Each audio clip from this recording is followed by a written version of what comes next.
Shalom, selamat pagi saudara-saudara yang dikasihi oleh Tuhan Yesus Kristus. Hari ini Minggu 10 April 2022. Tuhan memberikan kesempatan bagi kita untuk menerima nasihat yang Tuhan sampaikan lewat renungan yang berjudul Aku sombong seperti Laodikia. Bacaan firman Tuhan diambil dari Wahyu pasal 3 ayat 14 sampai 22. Yang akan kita baca sekarang adalah ayat 19, demikian bunyinya. Barang siapa ku kasihi, ia ku tegur dan ku hajar. Sebab itu relakanlah hatimu dan bertobatlah. Saudara-saudaraku, Laodikia adalah salah satu jemaat yang dicela oleh Tuhan karena kepongahan mereka. Di saat mereka merasa kaya dan tak kekurangan sesuatu apapun, Tuhan justru melihat mereka sebagai jemaat yang melarat, malang, miskin, buta, dan telanjang. Saudara, kota Laodikia memang merupakan pusat perbankan dan bisnis penukaran uang yang makmur. Karena letaknya yang sangat strategis, kota ini juga merupakan pusat perdagangan pada zaman Romawi. Pun karena terletak di lembah sungai Likus yang lebar, maka kota ini dikelilingi oleh tanah yang subur, sehingga menghasilkan banyak rumput untuk domba. Yang mana dari domba-domba itulah wol dihasilkan. Wol hitam yang berkilau adalah hasil produksinya yang terkenal, yang membuat kota ini menjadi pusat perdagangan tekstil yang ramai. Tidak hanya itu, Laodikia juga terkenal sebagai pusat pengobatan yang sangat diperhitungkan. Para dokternya sangat terkenal, sehingga nama dari beberapa di antaranya tercantum pada uang logam Laodikia. Salah satunya adalah Alexander Philalethes. Kota ini memproduksi obat-obatan, tetapi Laodikia lebih dikenal dengan obat matanya. Sungguh Laodikia ini kota yang hebat. Dengan apa yang mereka miliki, mereka merasa sangat mampu untuk berdiri sendiri tanpa bantuan dari pihak manapun.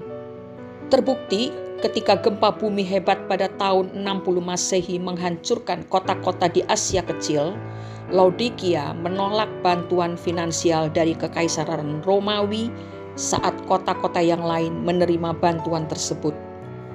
Bapak-bapak kota Laodikia merasa mampu untuk memulihkan kota mereka dengan apa yang masih mereka miliki.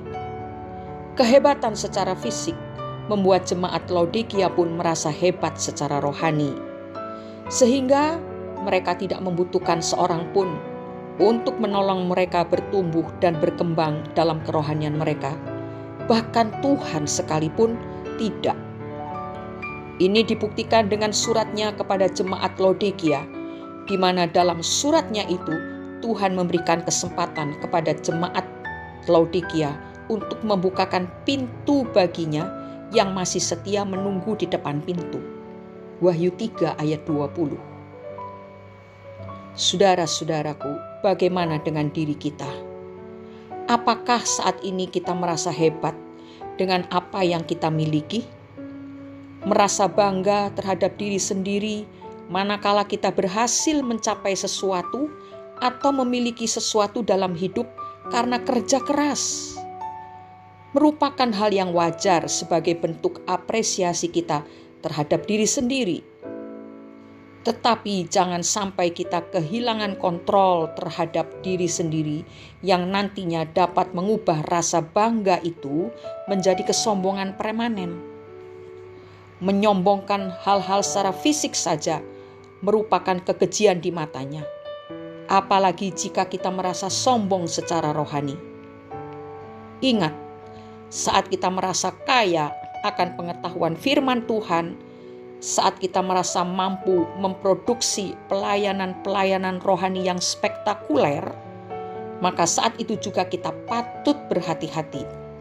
Jangan-jangan kesemuanya itu membuat kita tak lagi membutuhkan Tuhan. Mari selidikilah hati kita. Kesombongan jemaat di Laodikia membuat mereka itu suam-suam kuku.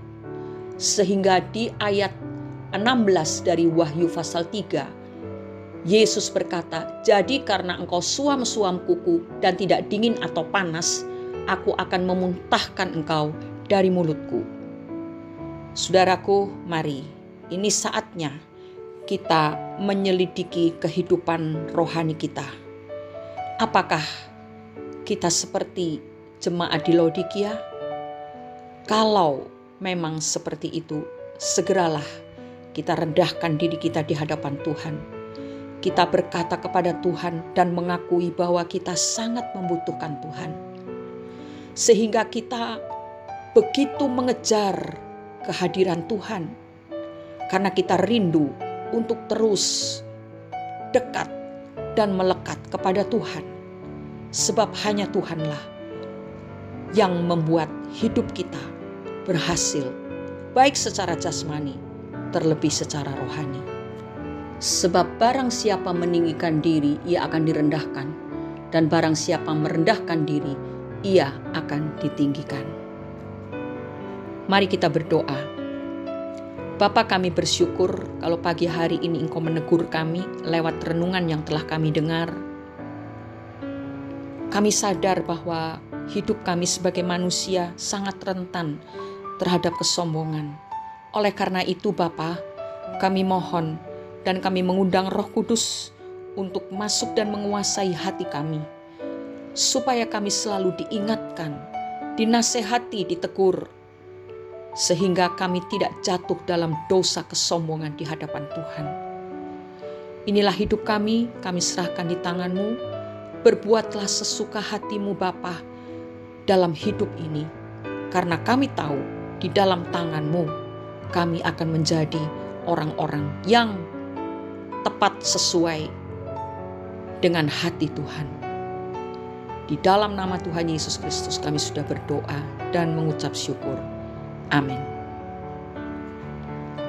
Waspadalah, tidak ada manusia yang dapat luput dari kesombongan, bahkan pada saat ia merasa rendah hati. Selamat beribadah, perhatikan dan terima firman Tuhan, supaya firman itulah yang menguasai hati dan pikiran serta seluruh keberadaan kita, sehingga kita terhindar dari dosa kesombongan. Tuhan Yesus memberkati kita semua. Amin.